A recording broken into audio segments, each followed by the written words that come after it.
adolescent suicide prevention in Malaysia. Miss Wish, respector, pathway, and building resilience.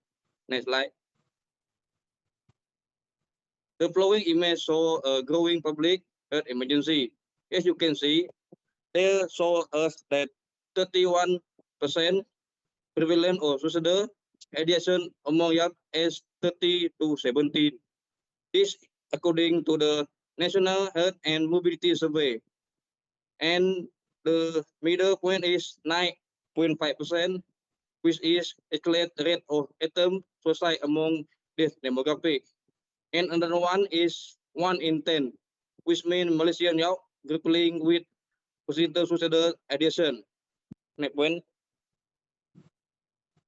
The following image shows us the developmental vulnerability of adolescents. The first one is identity and autonomy. A period of rapid physical, cognitive, and social transition. Second point is environmental sensitivity that tell us exceptionally susceptible to external stressor due to developing emotional regulation. And the last one is the triple threat.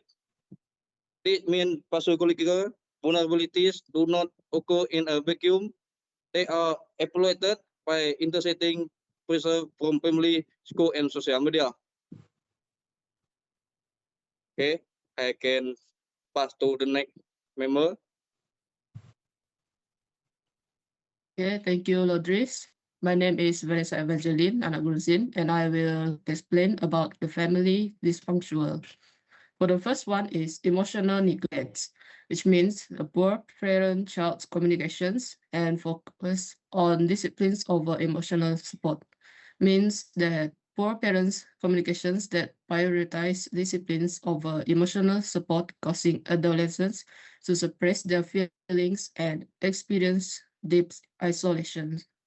The second one is unrealistic expectations, means that overwhelming pressure for academic perfection, linking love to performance, means that overwhelming pressure for academic perfections that links a child's worth to their performance, fostering instant fears of failure and hopelessness.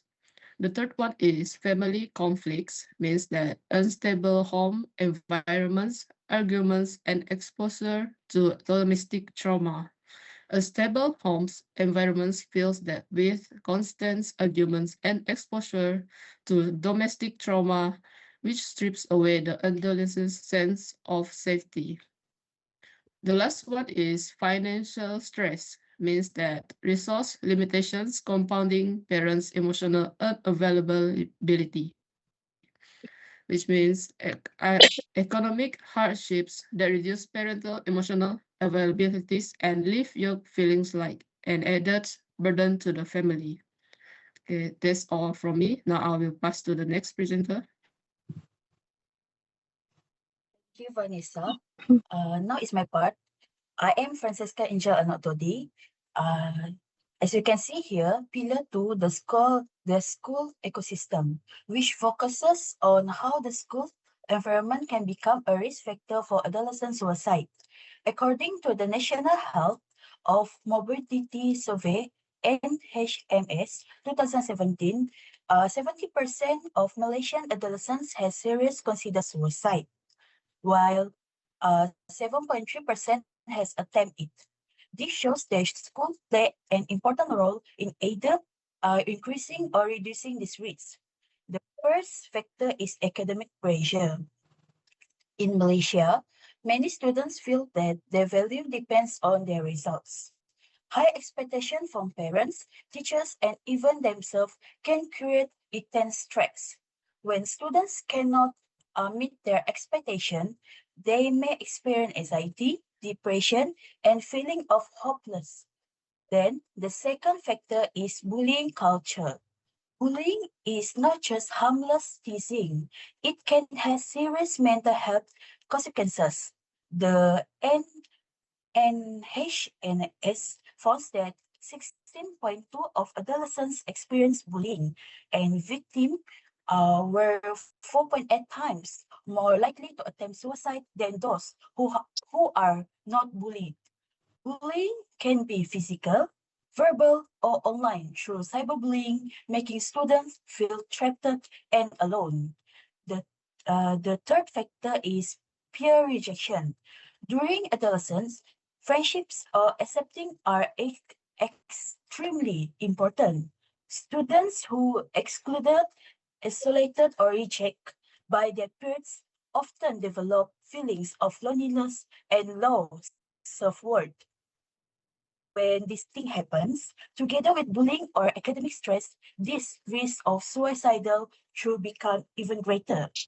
Then, for the last factor is the lack of mental health supports. Many schools still have limited access to trained counselors, and there is still stigma surrounding mental health.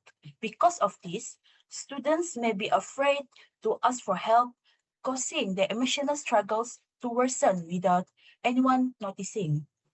Uh, we can conclude that schools should not only focus on academic achievement, but only on students' emotional well-being.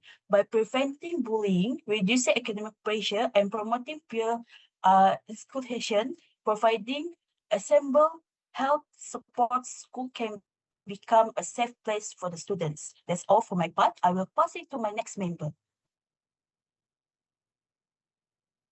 Thank you, Francisca. And I'm Pensilena Lawi Anajang, and now I will present my part, which is the digital distress. As we know, social media has become an important part of the adolescent's daily life, providing opportunities for communications, entertainment, and self-expressions. However, excessive and unhealthy use of social media can negatively affect adolescents' mental health and increase the risk of suicidal ideations. In Malaysia, social media usage among adolescents is particularly high, exposing young people to various online risks that may contribute to psychological distress and emotional difficulties. Okay. One of the major social media risk factor is cyberbullying. As we know, cyberbullying is a 24/7 digital harassment that causes severe depression and isolation to the adolescents.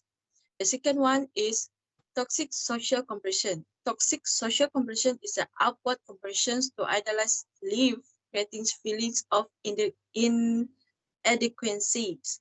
And the third one is FOMO, aka fear of missing out. Fear of missing out can makes among teenagers can have anxiety driven by perceived exclusion. And the last one is sleep distribution. Sleep distribution for teenagers is about excessive screen time, impairing physical health and emotional regulations. That's all for me, and I will pass to the next member. Thank you, Franciliana. So this is my part. I am Flora Zenta. I will explaining the developmental risk pathway. This slide explain how suicidal ideation can develop step by step. It usually starts with family problems, school stress, and social media pressure. This challenge can cause psychological distress such as stress, anxiety, and depression. Over time, adolescents may develop low self-esteem and hopelessness. They may then use unhealthy coping methods like isolation themselves or self-harming. If they do not receive support, this problem can be eventually lead to suicidal ideation. This pathway show that suicidal thoughts do not happen overnight. They develop over time, so early support and intervention are very important. So next slide. As you can see at this slide, it shows a real-life case from Kuching in 2019.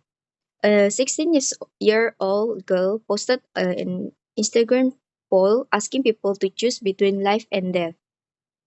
Although many people blame the social media, in- investigation found that she was actually facing school stress and peer pressure. This showed that social media is often where emotional struggles are expressed, but it is not always the main cause. The lesson is that we should pay attention to the warning sign and support young people before they struggle become more serious. That's all from me. I will pass to the next member. Alright, so thank you, Florazonta, and my name is Connie. Okay, so right now I will present on this positive EF development. In short term, we call it as PYD. So at first, what is PYD? So it is a strength-based framework and focusing on building positive qualities rather than just fixing the fixes. So which means that there is to help young people to discover their strengths and improve their abilities and develop positive qualities. And resilience means the ability to adapt, recover, and continue moving forward when facing difficulties. So the goal here is to cultivate resilience to adapt, recover, and thrive despite systematic stressor. So the strategy here we can see is develop positive skills, supportive relationships, and healthy attitude to actively neutralize psychological risk. So in this PYD, there is 5 frameworks, which is the 5 C's. And the first one is competence. So competence here means the ability to develop skills and perform well academically. For example, teenagers joining clubs, participating in sports and leadership activities. And the second is caring. Caring is showing empathy and concern for others. So caring helps teenagers build stronger relationship because they can understand and support others people feeling. For example, activities like volunteering, helping classmates, and peer support program. So the third one is character. Developing values such as responsibility, honesty, and respect. When students learn to think carefully before making decisions, they can become a responsible individuals in the future with good characters. And the fourth is confidence. Teenagers with confidence are more likely to face challenges positively and ask for help when needed. For example, a teacher who praise a student effort instead of only focusing on grades that can help students to develop a strong sense of confidence. And the last one will be connections. So supportive relationship make teenagers feel accepted and reduce feelings of loneliness. For example, sharing with problems with friends and families and seeking advice from teachers. So the next part is conclusion. I'll pass to the next member. That's all from me. Thank you. Thank you for Connie. Now I will continue with our conclusion. The following image show us the ecosystem of resilience. There are 4 core pillars: shield vulnerable adolescent from external pressure. As you can see, there is family support, adaptive parenting focused on open, emotionally safe communication, and school environment that inclusive peer group and destigmatizes pressures for mental health. The third point is clinical access, which means accessible, stigma-free, institutional mental health and care service. Last one is digital literacy. This means proactive education on healthy social media, habit, boundaries, and critical thinking. Next slide. This shows a multi-systemic call to action. There are 4 stage logic models that are for families that focus from academic integration to holistic emotional check-ins. Second point is for school. This is integrate PYD program, enforce anti-bullying policies, and hire trained counselor. The third point is for policymaker. This will fund your mental health initiative and regulate digital platform. And the last one is for adolescent. This will encourage the formation of peer support, NECO, and community volunteering. The last slide is building resilient Malaysian youth. There are 4 strategies connect systemic risk to collective societal action. Number 1 is interconnected risk. This will adolescent system from compound family, school, and digital pressure. The next one is early intervention that identifying the risk pathway early is crucial to stopping the progression to self-harm. And another one is empowering youth. PYD transform vulnerable teen into resilient and capable adult. And the last point is self-duty. This will protecting Malaysian youth require a united, holistic effort and across all levels of society. That's all from our group. Thank you.